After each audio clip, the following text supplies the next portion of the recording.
The governor's recent housing task force estimated that the state of Oregon was short 140,000 housing units as of today. And Clackamas County, being 10% of the state's population, one could estimate that we're short at least 14,000 houses. The KGW news report from 4 days ago said that for somebody who wanted to buy a house in Portland to keep their income at 30% of the income going towards housing, they would need to have an increase in their income by $65,000 today over 2020 income levels. That's how steep prices on housing is going in our region. And the more we struggle to help people with rental assistance, supportive housing, and all these things we have going on, the more we end up taxing the very people who are struggling to try to save money to buy a house. Our young people are getting further and further behind every month in being able to save the money that's needed to buy a house. Also, every time we pass a new tax, every time your electricity bill goes up, your gas bill goes up, your water bill goes up, and of course, every year we see property taxes go up, that essentially adds to the cost of paying for a house, a mortgage. Now, in Clackamas County, we have done a few things to try to attract new builders and development by deferring system development charges over time. But we need to be able to look at supply and demand. Land inside the urban growth boundaries is 4 to 8 times as expensive as land outside of urban growth boundaries, and that means housing projects don't pencil out for the developer and the builder.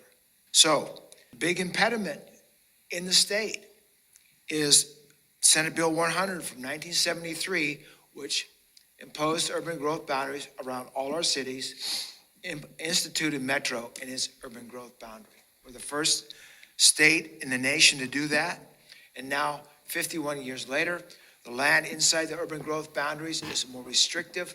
What is available for development is more difficult to develop. We need relief from Senate Bill 100 from 1973. Finally, the idea behind Senate Bill 100 was to prevent the state of Oregon from becoming an Orange County or a Marin County or many other counties in the nation that saw explosive growth after the Second World War. Oregonians didn't want to see that. But now, 51 years later, we are restricted by this bill. And finally, let me just add that the idea to build housing developments that look like the 1950s paradigm of the single-family house on a quarter acre is no longer economically viable. We need people, we need our planning to work on a new paradigm for the integration of residential projects with new commercial, industrial projects for jobs, and combining that with new development for highways and other infrastructure, sewer, etc. All these things have to happen. And again, with land as costly as it is, we're never going to achieve our goals.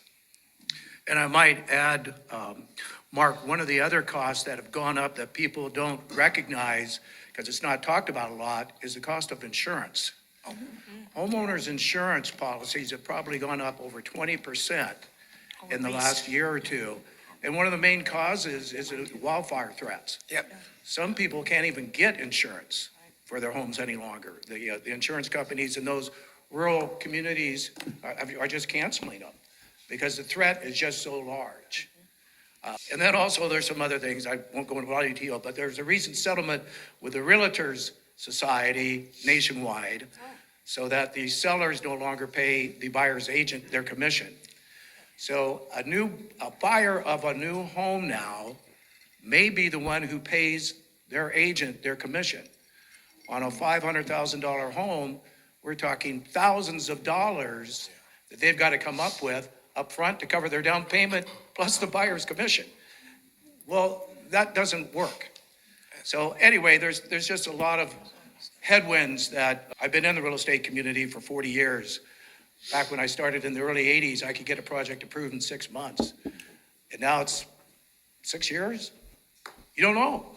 There's just so many unknowns, but I know we're all working on it, and that's a positive thing. We're all aware of it, and we're all focusing on it.